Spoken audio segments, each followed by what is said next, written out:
স্বাগত আজকের বাংলাদেশে। আপনাদের সঙ্গে আছে আমি খালেদ মহিউদ্দিন। আদালত অবমাননা আইন 2013 জাতীয় সংসদে পাশ হওয়ার পরও তা বৈধতা পেল না।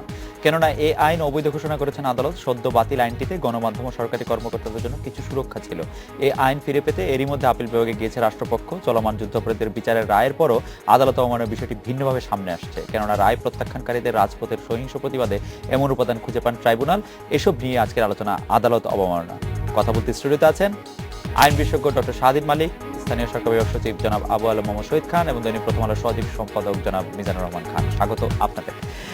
ডক্টর শাহাদিন মালিক, আমরা আসলে আপনার কাছে একটু আদালত অবমাননার বিষয়টি বুঝতে চাইবো এবং নতুন যে আদালত অবমাননা আইন 2013-তে আমরা দেখেছি, এই আইনটিকে ত্রয়োদশ সংশোধনীর মতোই হাইকোর্ট সংবিধানের সাথে সাংঘর্ষিক বলেছে।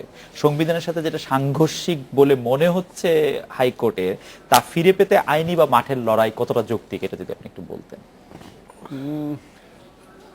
কঠিন প্রশ্ন, আসলে আইনের দিকে কঠিন প্রশ্ন। মানে এই অর্থে যে এই আইনের অনুরূপ একটা অধ্যাদেশ হয়েছিল, আদালত অবমাননা অধ্যাদেশ। এই অধ্যাদেশটাও আগে 2008 সালে ওই হাইকোর্টের রায়ে বাতিল ঘোষণা করা হয়েছিল।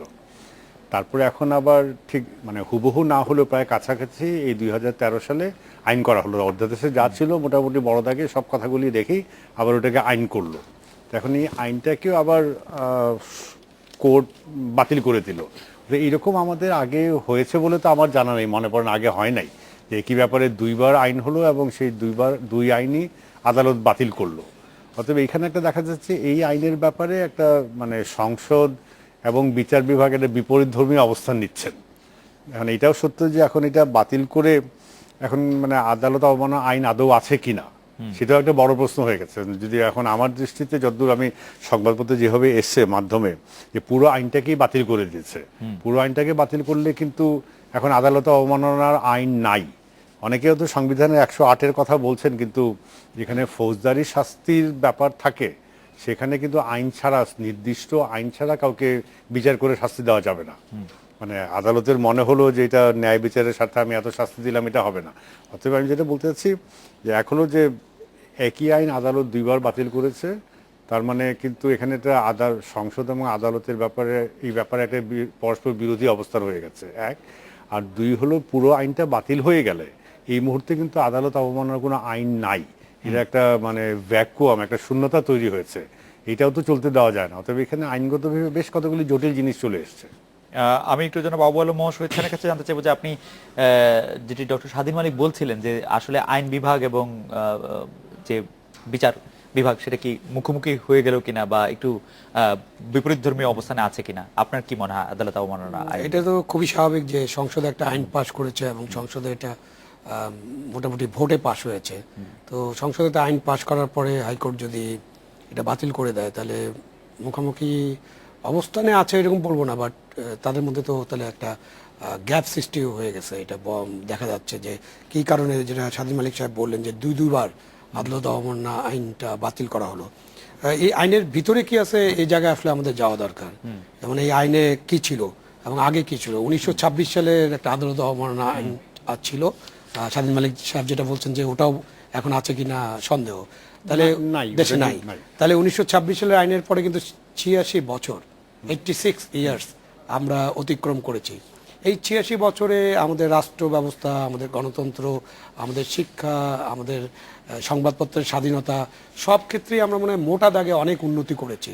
এবং এই উন্নতির কারণেই কিন্তু ভারতে 1971 সালে আইন প্রণয়ন করা হয়েছে আদালত অবমাননা। তারপরে তাদের দ্বিতীয় আইনও প্রণীত হয়েছে, যেখানে সিভিল এবং ক্রিমিনাল দুটাকে আলাদা করে ডিফাইন করা হয়েছে।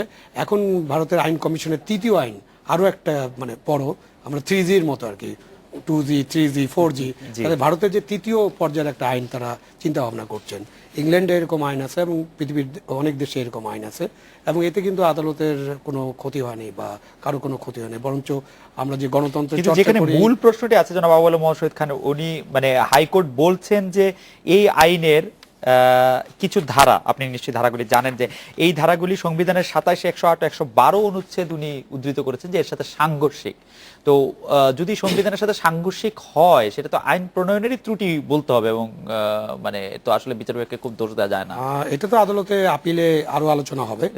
আমরা যদি ধারাগুলো দেখি, 4 নম্বর, 5, 6, 7, 9, 10, 11 এবং 13 বি। আর 4-এ কি বলা হয়েছে মোটা দাগে, নির্দোষ প্রকাশনা বা বিতরণ অবমাননা না।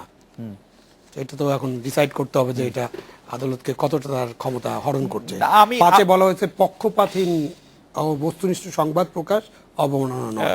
অধস্তন আদালতের সভাপতিত্বকারী বিচারকের বিরুদ্ধে অভিযোগ আদালত অবমাননা নয়। কারণ তাহলে তো স্বাধীন মালিক সাহেব হাইকোর্টে প্র্যাকটিসই করতে পারবে না। কারণ আমরা যখন একটা জাজ কোর্টে বা আরো লোয়ার কোর্টে কিন্তু আমরা যদি একটা রায় পাই, সেটার ব্যাপারে যখন আপিল করি তখন তো আমরা বলি যে ওখানে আমার প্রতি সুবিচার করা হয়নি। তারপরে বলা হচ্ছে যে খাস কামরায় বা রুদ্ধদ্বার কক্ষে অনুষ্ঠিত প্রক্রিয়া সংক্রান্ত তথ্য প্রকাশ না, আদালত 6 নম্বর অবমাননা ধারাটা বোধহয় অধস্তন আদালতের সভাপতিকারী বিচারকের বিরুদ্ধে অভিযোগ আর ওই রায়ের সমালোচনা করা সুবিচার পাইনি, দুইটা বোধহয় দুই রকম। আমরা বিচারকের বিরুদ্ধে অভিযোগ করতে গেলে ঢালাভাবে বললাম যে ওই বিচারক এখানে ঘুষ খেয়েছেন, সেটা আদালত অবমাননা হবে না? এটা তো এখানে যেভাবে বলা হচ্ছে তাতে আপনি পক্ষপাতহীন এবং বস্তুনিষ্ঠভাবে বলবেন, সুতরাং আপনি ঢালাওভাবে কিছু বলতে পারবেন না। এটা সংবাদপত্রের স্বাধীনতা, এটা আপনাকে বলে না আপনি আমি ঢালাওভাবে একটু আপনাকে এই মুহূর্তে একটা জায়গায় একটু থামাতে চাই। ডক্টর স্বাধীন মালিক, এইটা কি এই স্পষ্ট যে নির্দোষ প্রকাশনা বা বিতরণ কি সংজ্ঞায়িত? কোনটা নির্দোষ প্রকাশনা, এটা কি সরকারের ইচ্ছার উপর ডিপেন্ড করে না? না, এখানে অ্যাকচুয়ালি যেটা হয় কি, কোনটা নির্দোষের এই একটা আইন, মানে আইনের প্রথমে যে কথাটা লেখা হয় তারপরে তার মানে কি, তো মানে কি দাঁড়াচ্ছে, এটা গোটা 20 বছর লাগে, অনেকগুলি মামলা লাগে। তারপরে এই জন্য মানে ওই যে আমাদের যেটা হুটহুট করে আইন করে ফেলি, আইন করে ফেললে যে মানে হুটহুট করে আইন না করার একটা কারণ হলো যে ওই মানেগুলি সেটেল হতে, আপনার যে মানেগুলি পরিষ্কার হতে 20 বছর সময় লাগে, মানেগুলি প্র্যাকটিসের মধ্যে যে settle প্র্যাকটিসের হয়। মধ্যে আসবে। অতএব প্র্যাকটিস না করলে হবে না, বিধি প্রণয়নের ক্ষমতা আছে। জি, আপনি বলছিলেন, আমি অনুচ্ছেদের সঙ্গে সাংঘর্ষিক প্রশ্নে আপনি বলছিলেন জনাব আবু আলম মোশাররফ। হ্যাঁ, তো নির্দোষ প্রকাশনা এটার ডিফাইন করতে হতে পারে, এটা ঠিক আছে। আপনি যেটা বললেন যে এটা সরকার সুযোগ নিবে কিনা, এই নির্দোষ প্রকাশনা কিন্তু মিডিয়া সম্পর্কে বলা হচ্ছে, এবং এটা আমরা সবাই জানি যে এখনকার মিডিয়া সরকারি মিডিয়া না, এটা বাংলাদেশ টেলিভিশন। সেজন্য আমাদের ভয়টা বেশি, আপনি বলে দিবেন যেটা দোষী দোষী। না না না, এটা তো আপনি ডিসাইড করবেন। আপনার প্রাইভেট মিডিয়া বাংলাদেশে আছে, প্রথম আলো ঠিক করবে প্রথম আলো কি ধরনের নিউজ করবে, কোনটা করলে তার জন্য আদালত অবমাননা হবে না, কোনটা নির্দোষ, তারা ঠিক করবে। এইটার প্রথম আলোর এই নির্দোষের ব্যাখ্যা কি পত্রিকা দিতে পারবে? যেন মিজানুর রহমান খানের কাছে যদি জানতে চাই যে এটা কি প্রতিষ্ঠান ব্যাখ্যা দিতে পারবে যে আমার এটা নির্দোষ প্রকাশনা? নির্দোষ হলো ওই বোনাফাইডে সেন্সে, যে মানে bona fide সরল sense-এ। বিশ্বাসে। না, সেটা কে ঠিক করে দিবে? আমি আজকে যদি একটা জিনিস দেখালাম যেটা আসলে সরকারের বা রাষ্ট্র যারা ক্ষমতা আছে তাদের বিপক্ষে গেল, উল্টা আমাকে দেখাতে হবে যে মেলাফাইড, এটা মানে এটা যে আমি তা আপনার বিরুদ্ধে অভিযোগ আনি, আপনি যারা খবর প্রকাশ করেছেন, আমি যে অভিযোগ আনলাম না এটা আপনি নির্দোষী না, আপনি এটা মানে দোষী মননি, আমাকে প্রমাণ করতে হবে যে আপনার এখানে মানে অসৎ উদ্দেশ্য ছিল। তো ওই অসৎ উদ্দেশ্যটা প্রমাণ করাটা ইজ ইউজুয়ালি ডিফিকাল্ট। আচ্ছা আচ্ছা আচ্ছা, মানে আপনি যে সরল মনে করেছেন, ওই সরল মনে করাটাই হলো নির্দোষ বলছে, মানে আমাকে প্রমাণ করতে হবে যে আপনার অসৎ উদ্দেশ্য ছিল। আমার মনে হয় যে ঠিক আছে, আমি বুঝতে পারলাম, কিন্তু আমি জানি না প্র্যাকটিস এরকম হবে কিনা। যেন মিজানুর রহমান খান, আমি এই নির্দোষ প্রকাশনের সঙ্গে একটি বিষয় মানে আরেকটি প্রসঙ্গ আমি একটু জুড়ে দিতে চাই। সেই প্রসঙ্গটি হচ্ছে এরকম যে এই যে আইনটি বাতিল হলো, এর পেছনে সরকারি কর্মকর্তাদের অধিকমাত্রা সুরক্ষা দেওয়ার বিষয়টি দায়ী করা যায় কিনা, হাইকোর্টের এই বিবেচনাটা বেশি ছিল কিনা, নাকি মিডিয়াকে অধিকমাত্রা সুরক্ষা দেওয়া হয়েছে তাকে দায়ী করা যাবে, নাকি দুটোই? খুব ভালো প্রশ্ন করেছেন। এটার এই আইনের আসলে দুটো দিক। একটা, আমি প্রেস ফ্রিডমের যে জায়গা আছে একটা, সেই জায়গাটাই কিন্তু মানে এই যে স্ক্যান্ডালাইজেশন অফ কোর্ট যে কথাটা ব্যবহার করা হয়, ওই অর্থে কিন্তু যেটা অবসলিট হয়ে গেছে। ইংল্যান্ডে 1899-এর যা বলেছিল যেটা অবসলিট হয়ে গেছে এবং এটা শুধু কলোনিতে চলতে পারে। তো আজকে আমরা যে প্রেস ফ্রিডমের যে 3-4টা ধারা নিয়ে এখানে আলোচনা করছি বা এই আইনে যেগুলোকে চ্যালেঞ্জ করা হয়েছে, সেগুলো কিন্তু ওগুলোই, মানে মোটা দাগে স্ক্যান্ডালাইজেশনের যে কনসেপ্ট, যেটা মোটামুটি উন্নত গণতান্ত্রিক ব্যবস্থায় অবসলিট। 1931 সালের পরে ইংল্যান্ডে এটা ইনভোক করা হয়নি, কাউকে শাস্তি দেওয়া হয়নি। তো এবং অন্যান্য দেশেও একই রকমের। তো এখন জায়গাটা হয়েছে যে বিশেষ করে এই আইনটার যে প্রেস ফ্রিডম যে জায়গাগুলো, আপনি যেটা একটু আগে আলোচনা করছিলেন নির্দোষ, এগুলো এতটাই সেটেলড যে আপনার 1981 সালের English contempt of court act ইংল্যান্ডের, 1971 সালের ভারতীয় আদালত অবমাননা আইন এবং 2005 সালে বাংলাদেশের ল কমিশনের তৈরি করে দেয়া খসড়া, যেটা বিচারপতি মোস্তফা কামাল করেছেন, এবং 2008 সালের যে অর্ডিন্যান্স এবং 2013 সালের যে আইনে যেগুলো দেয়া হয়েছে প্রেস ফ্রিডম রিলেটেড, এর মধ্যে কোনো অসঙ্গতি নেই। আমি এটা চেক করে আপনাকে বলছি। এবং এই জায়গাগুলো এতটাই সেটেলড যে আপনি সাম্প্রতিককালে আমার দেশ সম্পাদক যেটা একটা গুরুদণ্ড পেলেন, সেখানেও কিন্তু ফেয়ার ক্রিটিসিজম, যে কোনো বিচারকের পাবলিক ইন্টারেস্ট এবং ফেয়ার ক্রিটিসিজমের জায়গা থেকে আপনি এটা করতে পারবেন, সেটা আদালত অবমাননা হবে না। এই হচ্ছে একটা দিক। আমি এই ক্ষেত্রে খুব বিস্মিত হয়েছি যে কেন প্রেস ফ্রিডমের জায়গাগুলোকে চ্যালেঞ্জ করা হয়েছে বা কেন সেগুলো বাতিল করা হলো। এটা একেবারেই বোধগম্য নয়। সেটার আরেকটা যুক্তি আছে, সেটা হচ্ছে যে 2008 সালে যখন অর্ডিন্যান্সকে চ্যালেঞ্জ করা হলো, তখন কিন্তু এই বিধানগুলোই ছিল প্রেস ফ্রিডমের জায়গাটা থেকে। এবং সেখানে বিচারপতি ABM খায়রুল হক যে রায় দিলেন, তাতে কিন্তু সুনির্দিষ্টভাবে, মানে তার এন্টায়ার জাজমেন্টের কোথাও এই যে আপনার নির্দোষ প্রকাশনা বা পক্ষপাতহীন ও বস্তুনিষ্ঠ সংবাদ প্রকাশনা আদালত অবমাননা নয়, এই সেকশনগুলো উনি টাচ করেননি, একদমই, মানে এটা কোনো আলোচনায় আনেননি। তিনি শুধু এই সরকারি কর্মকর্তাদের সুরক্ষা দেওয়ার যে জায়গাগুলো, সেগুলোকে পয়েন্টেডলি বলেছেন এবং সেগুলোকে সংবিধানের সঙ্গে সাংঘর্ষিক বলেছেন। এবং সে কারণে মূলত সেই একটা জায়গা ছিল, কিন্তু তার মেইন স্ট্যান্ডিং ছিল এটা হচ্ছে অর্ডিন্যান্স। আচ্ছা, এটা দৈনন্দিন কার্যাবলীর মধ্যে পড়ে না। আপনাকে এই জায়গায় একটু পজ নেই, আমি এইটা একটু ডক্টর স্বাধীন মালিকের কাছে ফিরে আসি যে খুব সুন্দর করে মিজানুর রহমান খান যেটি বললেন যে সরকারি কর্মকর্তাদের বিষয়টিতেই তিনি আসলে পয়েন্ট আউট করেছিলেন, এই বিষয়টি যদি আরেকটু বিস্তারিত বলতে, তারপর আমরা একটু জনাব আবু আলম মোহাম্মদ খানকে এই ব্যাপারে শুনবো। ওখানে সামনে আইনটা নাই, বাট যদি মনে পড়ে, হ্যাঁ একটু আমারও যখন পড়েছে আমার একটু খটকা লেগেছিল, যে মনে হয় যে ওখানে যদি ওইভাবে বলি যে সুরক্ষাটা একটু বেশি দেওয়া হয়ে গেছিল। হ্যাঁ, মানে ওনাদের ওই মানে অনেক জায়গা আছে সরকারি কর্মকর্তা, এবং মানে ওনাদের বিবেচনায় যদি এটা কিছু মানে আদালতের আদেশ বাস্তবায়নযোগ্য না হয়, না পারেন ওনাদের বিবেচনায়, তাহলে ওনারা যদি বাস্তবায়ন না করেন তাহলে এটা আদালত অবমাননা হবে না, এই ধরনের কিছু কথা আছে। এবং যেটা আমার মনে হয় যে একটু আমার কাছে খটকা লেগেছিল, আমি ওইভাবেই বলি যে খটকা লেগেছিল। তবে এখানে এইটা প্র্যাকটিসের ব্যাপার আছে, যে আইনে যদি দেখা যায় যে হ্যাঁ মানে 5,000 আদেশের মধ্যে 4,990টাই পালন করছেন, তো ওইখানে 10টা মানে 5,000-এর মধ্যে 10টা হতে পারে, এটা হয়তো কিছুটা প্র্যাকটিসে ইভলভ করতে পারতো।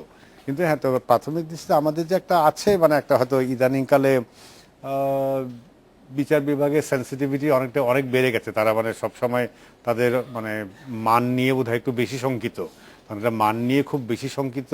এই জন্যই যাকে তাকে মানে ডেকে নেওয়া হচ্ছে, আদালতে দাঁড় করিয়ে রাখা হচ্ছে। গত 2-3 বছর আমরা এটা খুব বেশি দেখতে পাচ্ছি। তো ফলে আমি যেটা মনে করছি, ওই জায়গা থেকে যে কেউ মানে ওনারা চুন থেকে পান খসলেই মনে করার যে প্রবণতা যে আমাদের অবমাননা হচ্ছে, ওই মানদণ্ড থেকে এটা নিশ্চয়ই মানে একটা গহিত কাজ হয়েছে।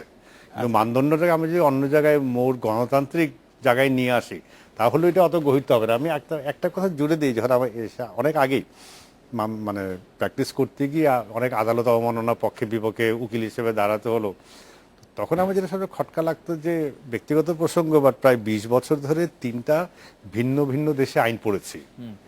বলে আমাকে তখন কেউ কন্টেম্পট অফ কোর্টের কথা বলে নাই। ভিন্ন বিদেশি 3টা দেশে আইন পড়ার সময় কন্টেম্পট অফ কোর্ট কখনো আলোচনায় আসে নাই। আর তারপরে মাঝখানে 2-3 বছর আগে আমি একবারে খুঁজতে গেলাম যে ঠিক আছে ব্যাপারটা কি। সর্বশেষ ওই একাডেমিক জার্নালে কন্টেম্পট অফ কোর্ট সম্পর্কে আমি আর্টিকেল পেয়েছি 1962 সালে। অর্থাৎ ওখানে ফ্রিডম অফ স্পিচের আওতায় ওই অর্থে কন্টেম্পট অফ কোর্ট কিন্তু উঠে গেছে। আমরা যেটা বলি যে ভাবমূর্তির কন্টেম্পট অফ কোর্ট। হ্যাঁ, কন্টেম্পট অফ কোর্ট অন্য যেটা, যে আদালতের আদেশ আপনি মানলেন না, আপনাকে যেটা করতে বললো আপনি করলেন না, আমি সেই জায়গাটাই বলছিলাম যে ওই কন্টেম্পট অফ কোর্টটা থাকতে হবে। আচ্ছা, কিন্তু ওইটা কিভাবে নিশ্চিত করে সেটা নিয়ে আমরা একটু শুনবো, কারণ আমরা এমনি জনাব মিজানুর রহমান খান জানেন যে আমরা আসলে প্রথম আলো পত্রিকায় আমি যখন কাজ করতাম তখন একটা রিপোর্ট করেছিলাম যে আদালতের নির্দেশ সরকারের ইচ্ছা হলে মানে, ইচ্ছা না হলে সরকার এটা মানে না। এবং আদালতের হাতে যেহেতু কোনো পুলিশ নাই, সে এটা কন্টেম্পটা যদি তার হাতে না থাকে, সে এটা কি করবে। যারা আবু আলম মোহাম্মদ শহীদ খান এবং ডক্টর স্বাধীন মালিকের কাছে আরেকটু বিস্তারিত জানতে চাইবো। আমরা এটা বিরতি নিয়ে ফিরছি।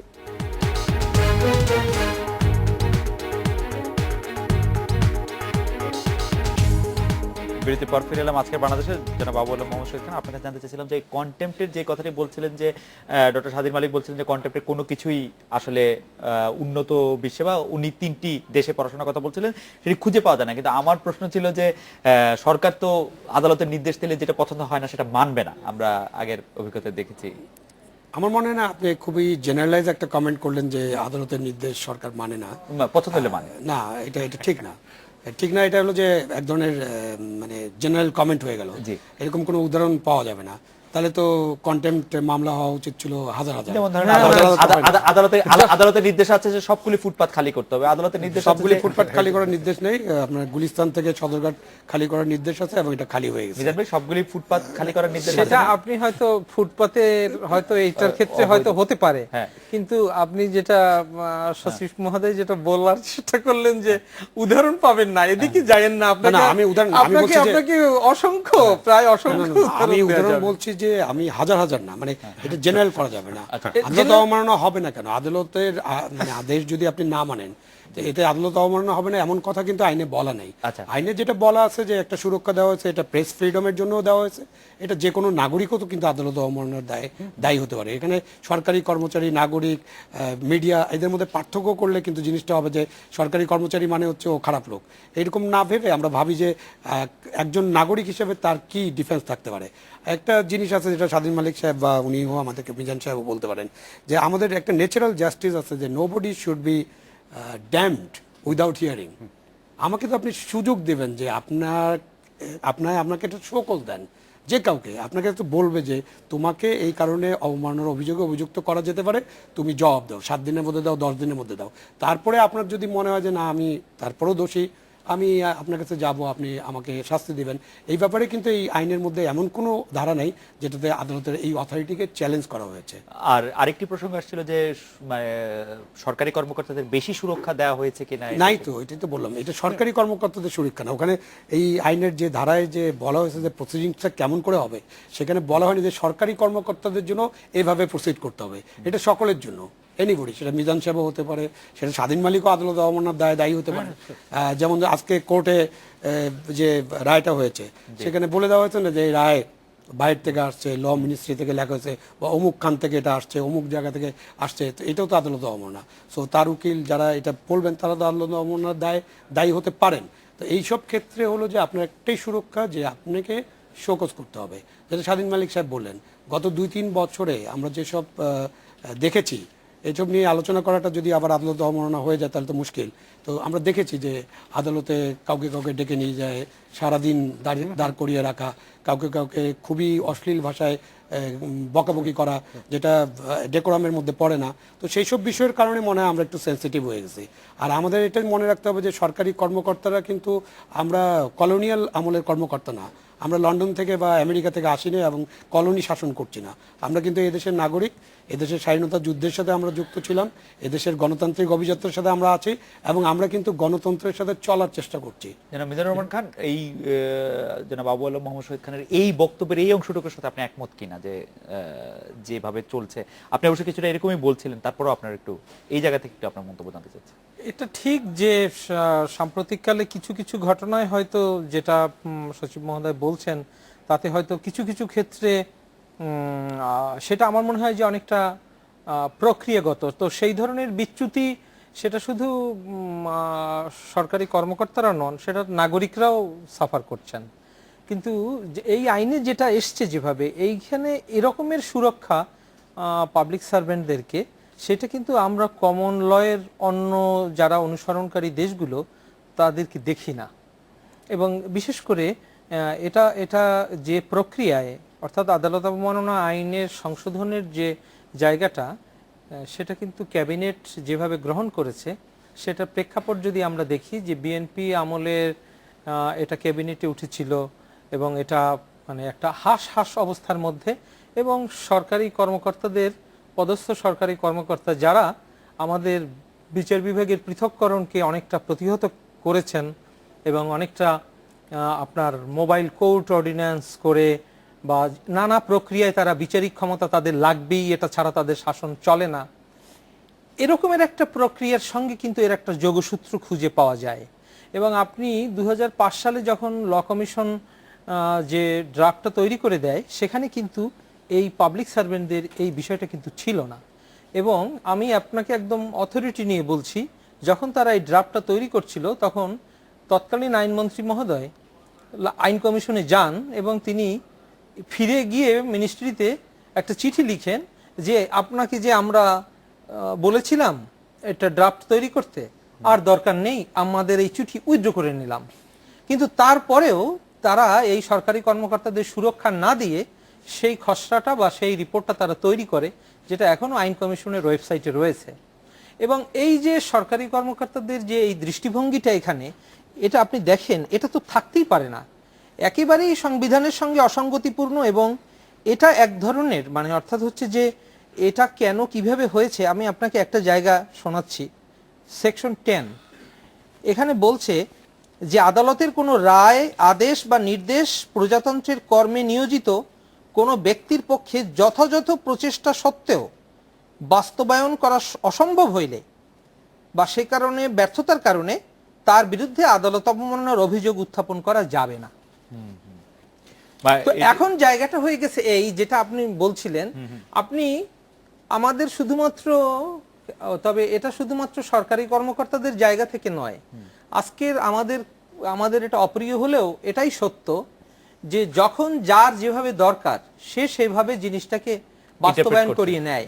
এবং আপনি দেখেন সুপ্রিম কোর্টের দুটো জাজমেন্ট রয়েছে যে জুডিশিয়াল সার্ভিসের সিনিয়র মোস্ট ব্যক্তি এবং জুডিশিয়াল ক্যাডারের ভেতর থেকে আপনার আইন সচিব নিয়োগ করতে হবে। তবে আবার পাশাপাশি অন্য অনেক জাজমেন্ট আমরা আসলে অ্যাপিলেট ডিভিশন থেকে বা হাইকোর্ট থেকে পেয়েছি যে সিনিয়রিটি একমাত্র ইয়ে হতে পারে না, সেটিকেও ক্রাইটেরিয়া না না, এখন আজকের অবস্থাটা কি দাঁড়িয়েছে? আজকের অবস্থা হচ্ছে গত 4.5 বছর ধরে আইন সচিব, অতিরিক্ত সচিব, যুগ্ম সচিবের পদ শূন্য রেখে চলছে। রাইট, মানে একজন চারটি মানে সেটা কাকে কি করছেন, মানে আমরা মনে ডাইভার্ট করে মানে অর্থাৎ হচ্ছে যে এই যে জায়গাটা না, আমি এটা বলছি এই কারণে যে আপনার যখন জুডিশিয়ারি দরকার পড়ছে, বিষয়টা কিন্তু এমন নয়। আপনি হাইকোর্টের অনেক জাজমেন্ট দেখবেন, যেটা অ্যাপিলেট ডিভিশনের অনেক জাজমেন্ট আপনি দেখবেন যেটা হাইকোর্ট যে খুব কনফার্মিটি আছে তাদের ডিসিশন গ্রহণের ক্ষেত্রে, আমরা কিন্তু সেটার ব্যত্যয় দেখি। আমি অবশ্যই এই জায়গায় আসি জনাব মিজানুর রহমান খান। আমি একটু ডক্টর স্বাধীন মালিক আপনাদের দৃষ্টি আকর্ষণ করছি, আমাদের দর্শকদের মধ্যে একটা বড় অংশ একটু যেটাকে বলা হচ্ছে একটু দ্বিধার মধ্যে আছে যে আজকে আমরা জানি যে মানবতা বিরোধী অপরাধের দায়ে জনাব সালাউদ্দিন কাদের চৌধুরীর বিরুদ্ধে রায় হয়েছে, তার ফাঁসি হয়েছে। সেই ক্ষেত্রে তার সম্পর্কে যে রায়টি আগেই অনলাইনে দেখা দিয়েছে বলে তার পরিবারের সদস্য বলেছেন, তার আইনজীবীরা বলেছেন। এখন আমাদের দর্শকরা জানতে চাইছে যে এই ক্ষেত্রে কোনটি আদালত অবমাননা বা এই বিষয়টি আসলে কি, এটা একটু আপনার ব্যাখ্যা চাইছেন আর কি, যে মানে এইটা কিরকম কথা যে রায় লেখার আগে কি এটা সত্যি পাওয়া গেছে কিনা, আর এটা যদি বানানো হয় তাহলেই বা এটা কেমন কথা? এখানে একটা জিনিস বুঝতে পারছি, আজকে তো হলো, কালকে যেমন মানে আইনে আছে ওই ট্রায়াল কোর্ট, মানে ওনারা যে রায় দিয়েছেন, রায় দেওয়ার পরে আজকে তো সকালবেলা রায় ঘোষণা হয়েছে, আজকেই কিন্তু এটা সার্টিফাইড কপি যে কোনো লোকে পেতে পারবে। তার মানে হচ্ছে কি, মানে আইন অনুযায়ী গতকাল ওনারা যখন ঘোষণা দিলেন যে আজকে রায় দিবেন, তার মানে গতকাল ওনাদের রায়টা রেডি ছিল, রেডি থাকতে হবে, কারণ এটা 250 পৃষ্ঠার একটা রায়। আজকে রায় ঘোষণা করার পরেই কিন্তু তার কপি আমি পেতে পারি, আমি মানে যে চাইবে। অতএব এখন ওই আজকে সকালে 250 পৃষ্ঠার রায় দিয়ে তারপরে লিখবেন, এটা হবে আইনগতভাবে রায়টা রেডি করে ওনারা গতকাল ঘোষণা দিয়েছেন যে আজকে এটা মানে আজকে জনসমক্ষে দিবেন, অর্থাৎ এবং এই 250 পৃষ্ঠার রায় তো তারা গতকাল বা গত পরশু লেখা শুরু করেন নাই। এটা নিশ্চয়ই, আর যেহেতু এত সাক্ষী হয়েছে, এতগুলি অভিযোগ, আমার ধারণা বেশ কয়েক মাস আগে থেকে লেখা শুরু হয়ে গেছে। এখন শেষের দিকে যেদিন থেকে সিএভি হয়েছে সেদিন থেকে অন্তত লেখা শুরু হয়েছে। হ্যাঁ, মানে যেদিন রায় ঘোষণার জন্য রাখা হলো ওই দিন থেকে এটা লেখা শুরু হয়েছে। এবং নিশ্চয়ই 250 পৃষ্ঠার আইন, 250 পৃষ্ঠার রায় ওনার তিনজনে বারবার বিভিন্ন ইয়ে পর্যালোচনা করেছেন এবং নিশ্চয়ই একটু একটু করে লিখেছেন, তো আমি হলেও তাই করতাম। তো এর এক পর্যায়ে ধরেন 1 সপ্তাহ আগে যেটা আছে, নিশ্চয়ই ওনাদের কোনো কম্পিউটারে ছিল, এবং আমার যেটা ধারণা এর 1 সপ্তাহ আগে বা 2 সপ্তাহ আগে নিশ্চয়ই গত 3-4 দিনে হয়নি, কারণ ওই শেষের আদেশের অংশটা, মানে যে ফাঁসি দেওয়া হলো, এটা নিশ্চয়ই গত 2-3 দিনে লেখা হয়েছে। তো তার আগের এই অংশটা কেউ হয়তো ওখান থেকে ওনাদের কম্পিউটার থেকে বা যেখান থেকে হোক একটা সরিয়ে নিয়ে, যেভাবে হোক মানে অসৎ পথে সরিয়ে নিয়ে আমার ধারণা যে কেউ যদি আমাকে বিপদে ফেলতে চেত, হয়তো আমার বাসায় এসেও তো কম্পিউটারে ওটা মানে পেন ড্রাইভে করে বা মানে মানে একটা ইমেইলে একটা অ্যাটাচমেন্ট হিসেবে আমার কাছেও পাঠিয়ে দিতে পারতো। আমি ধারণা করছি যে ওই রকম একটা কিছু হয়েছে, এবং এই জন্য আমার মনে হয় যে সরকারের দুইটা জিনিস দেখা উচিত। এক, এটা তদন্ত করা যে এরকম হলে কে করেছে, কারা সাথে জড়িত, তারপরে এটা আদালতের মানে ট্রাইব্যুনালের ভিতরে কেউ করতে হবে।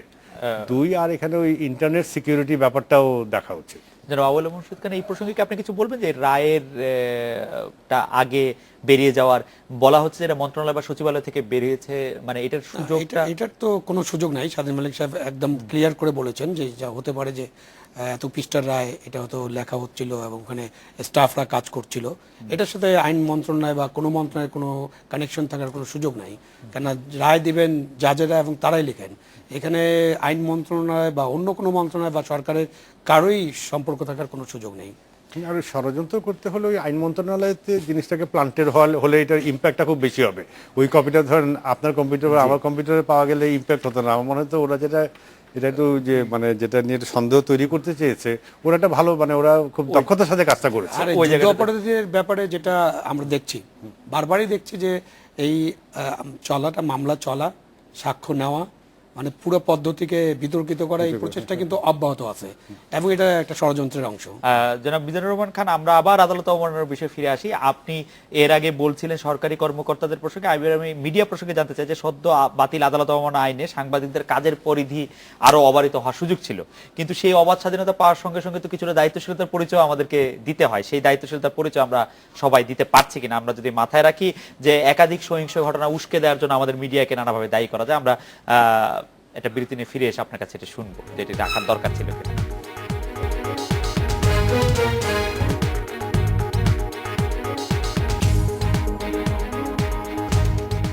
বাংলাদেশে জনাব মিজানুর রহমান খান, আপনাকে জানতে চাইছিলাম যে আমরা মিডিয়া হিসেবে আমরা দায়িত্বশীলতার পরিচয় দিতে পারছি কিনা, যার কারণে আমরা এই সুরক্ষাটার দাবি করতে পারি।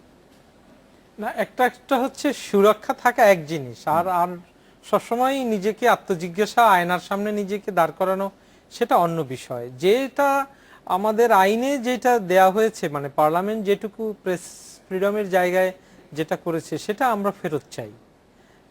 এবং সেটা হয়তো আমরা অ্যাপিলেট ডিভিশনের যে শুনানি সামনে আছে সে ব্যাপারে আশাবাদী যে সেখান থেকে একটা ভালো ফলাফল পাওয়া যাবে। কিন্তু আপনি যে কথাটা বলছিলেন যে মিডিয়া বা গণমাধ্যম কর্মীদের দায়িত্বশীলতার জায়গা, হ্যাঁ নিশ্চয়ই সেই সব জায়গায় আমাদের অনেক সময় আমাদের অনেক ভুল ভ্রান্তি রয়েছে এবং কোনো ক্ষেত্রে অনেক সেটা সীমা লঙ্ঘনের ঘটনা নিশ্চয়ই ঘটেছে এবং খুবই দুঃখজনক সেটা। তবে সেটার তো আবার প্রতিকারও এমন নয় যে সেটা খুব বাইরে থেকে যাচ্ছে।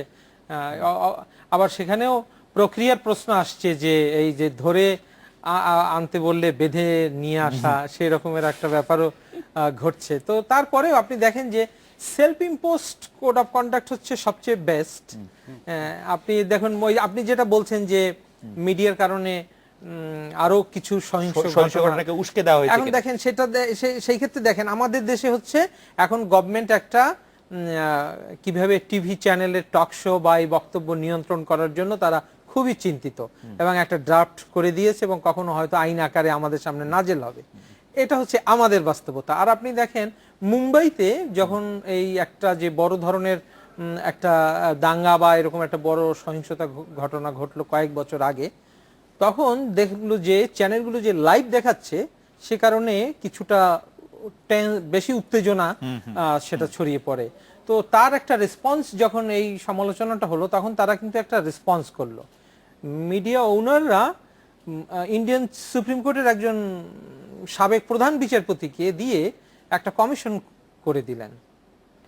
দেখেন, এটা কিন্তু কোনো সরকার বলে দেয়নি বা এটা নিজেদের একটা উদ্যোগে, এবং তারা কিন্তু একটা কোড অফ কন্ডাক্ট ফ্রেম করেছেন এবং তারা সবাই সেটা মেনে চলার চেষ্টা করছেন। তো আমাদেরকে এই সব বিষয়গুলো একই সঙ্গে মনে রাখতে হবে। ডক্টর স্বাধীন মালিক, আমি আপনার কাছে স্পেসিফিক আমি একটু যোগ করি যে আদালতের খাস কামরায় বা রুদ্ধদ্বার কক্ষে অনুষ্ঠিত বিচারিক কার্যক্রম সম্পর্কে পক্ষপাতহীন ও বস্তুনিষ্ঠ তথ্য প্রকাশ করে তা আদালত অমান্য হবে না, ওই আইনে ছিল। আদালতের বিচারক সম্পর্কেও কোনো ব্যক্তির মন্তব্য বিবৃতি দেওয়ার সুযোগ রাখা হয়েছিল। সরকারি কর্মকর্তাদের ক্ষেত্রে সরকারি অর্থে আইনজীবী নিয়োগ সহ বেশ কিছু সুবিধার কথা বলা হয়েছিল, কিন্তু এই আইনটিকে সংবিধানের সাথে সাংঘর্ষিক বিবেচনায় হাইকোর্ট অভিযোগ। এইটা কোন জায়গায় এটা সাংঘর্ষিক, এটা যদি একটু বলতেন। আরেকটা জিনিস হচ্ছে আমরা দেখেছি যে ডক্টর কামাল হোসেন যারা বিসিএস আপনাদের স্টেশনটাকে পক্ষভুক্ত করতেও বলেছিলেন, সেটি আদালত করে নাই। একটু যদি ব্যাখ্যা করতে যে কেন যেটা, হ্যাঁ, মানে ডক্টর কামাল হোসেন প্রথম আলোর পক্ষ থেকে বিসিএস ওই মানে অ্যাডমিনিস্ট্রেশন ক্যাডারের পক্ষ থেকে পক্ষভুক্ত কি মানে উনি গিয়ে বলেছিলেন যে এই দুই পক্ষ মানে সংবাদ মাধ্যম এবং অফিসাররা এই আইনের ব্যাপারে তাদেরও কিছু বক্তব্য আছে আইনটা বাতিল করার আগে। তবে টেকনিক্যালি ওই যেহেতু বিচারপতি শুনানিটা 1 মাস আগে শেষ করে দিয়েছিলেন, ওই জন্য উনি আমার যত শুনেছি আর কি, যে ওই টেকনিক্যালি ওই গ্রাউন্ডটা ধরেই যেহেতু আমি শুনানি আগে শেষ করে দিয়েছি, এই দরখাস্ত আপনাদের আগে নিয়ে আসা উচিত ছিল, আপনারা সময় মতো আসেন নাই, এই জন্য বোধহয় ডক্টর কামাল হোসেনকে ফর্মালি ওইভাবে বক্তব্য উপস্থাপন করতে দেন নাই।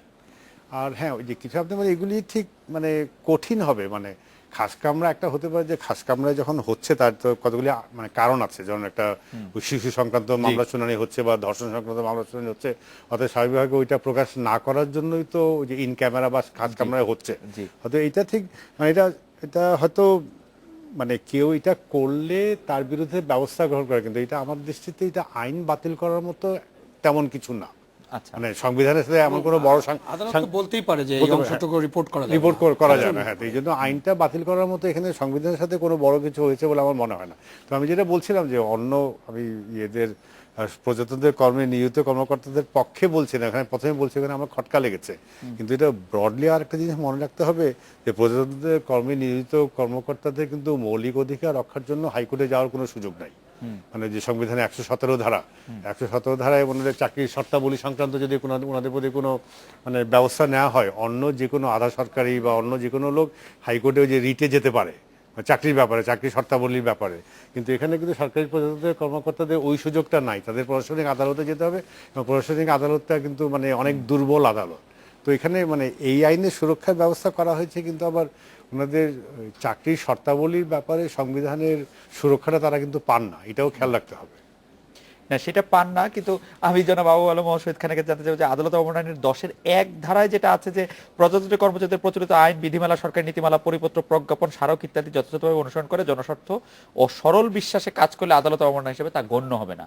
এই সরল বিশ্বাসে দায়িত্ব পালনের কোনো এটা সবার ক্ষেত্রে আছে, শুধুমাত্র প্রজাতন্ত্র, এটা তো একজন জাজের ব্যাপারও তাই আছে।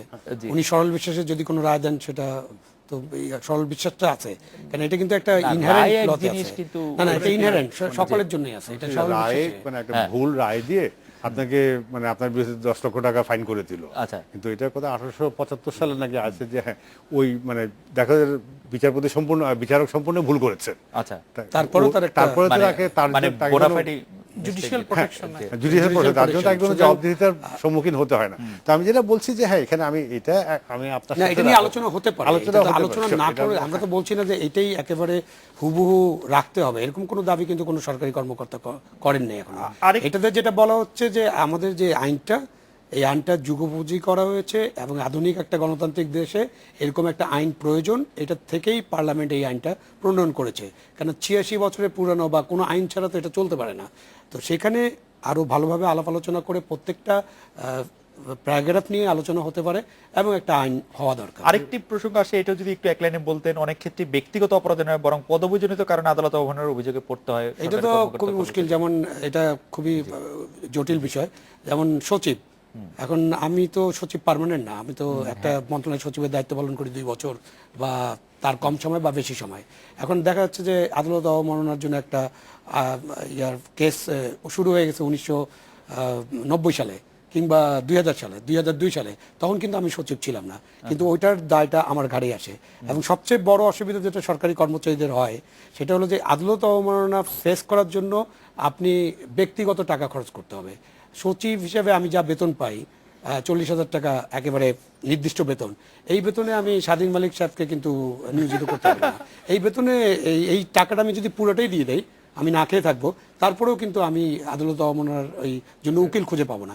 সেইখানে ওই যে আরেকটি সুরক্ষা দেওয়া হয়েছিল যে আদালত অবমাননার জন্য যে মানে কেস যদি করতে হয় পরিচালনা, সেখানে তাকে একটা টাকা দেওয়া হবে, এবং সে যদি পরবর্তীতে প্রমাণিত হয় যে সেটা আদালত অবমাননা নয়, তাহলে তাকে টাকা ফেরত দিতে হবে না। কিন্তু যদি এটা প্রমাণিত হয় যে এটা আসলে আদালত অবমাননা ছিল, তাহলে ব্যক্তিগতভাবে পে করতে হবে। এগুলো খুবই ছোটখাটো সুরক্ষা, এগুলো বড় কিছু না, এগুলো খুবই সাধারণ জিনিস। এবং আমি যেটা বলার চেষ্টা করছি যে যেখানে ওটা বলা হয়েছে যে অনেক প্রচেষ্টা সত্ত্বেও, আমি আপনাকে কিন্তু বলতে পারি যে সরকারি কর্মচারীদের অনেক প্রচেষ্টা সত্ত্বেও দেশের বর্তমান পরিস্থিতিতে অনেক কিছু করা যায় না। যেমন একটু আগে আমরা ফুটপাত নিয়ে কথা বলছিলাম, আমি এইটা ঢাকা সিটি কর্পোরেশন প্রতিদিনই ফুটপাত উচ্ছেদ করে এবং প্রতিদিনই আবার লোকজন এসে বসে। আপনাকে চিন্তা করতে হবে যে ঢাকা শহরে প্রতিদিন 20 লক্ষ থেকে 30 লক্ষ লোক এইসব কাজের জন্য ঢাকা শহরে প্রবেশ করে, এবং আপনি অর্ডার দিল এটা মানে চাইলেও এরকম অনেক কিছু আসলে- চাইলেও সম্ভব না। তাহলে আপনাকে প্রত্যেকদিন ঢাকা শহরে রায়ট করতে হবে। ওয়েদার আমরা সোসাইটি, রাষ্ট্র কিংবা সবাই মিলে আমরা এই রায়টের জন্য প্রস্তুত আছি মানে কিনা? এটা হচ্ছে দুই রকমই আছে, আমরা এটা নিয়ে বিস্তারিত আলোচনা করতে পারি। একদিকে হচ্ছে যে প্রতিদিনই রায়ট করতে হবে, আবার অন্যদিকে এইখান থেকে অনেক রকম অর্থনৈতিক চালাচালিরও একটা yes, সুযোগ আছে যে দুটোই মানে আছে, সেটা দুটোই আছে। আমরা অনেক সুবিধা নিচ্ছি তাদের কাছ থেকে, তারা আমাদেরকে অনেক সুবিধা দিচ্ছে, সেটাও একটা আছে। আমরা একটা বিরতি নিচ্ছি, বিরতির পর ফিরে এসে এই আদালত অবমাননা সংক্রান্ত এই আইনটির ভবিষ্যৎ আসলে কেমন হওয়া উচিত সে সম্পর্কে জনাব মিজানুর রহমান খান আপনাকে দিয়ে শুরু করে আবার আপনাদের একটু মতামত চাইবো। একটা বিরতি নিচ্ছি।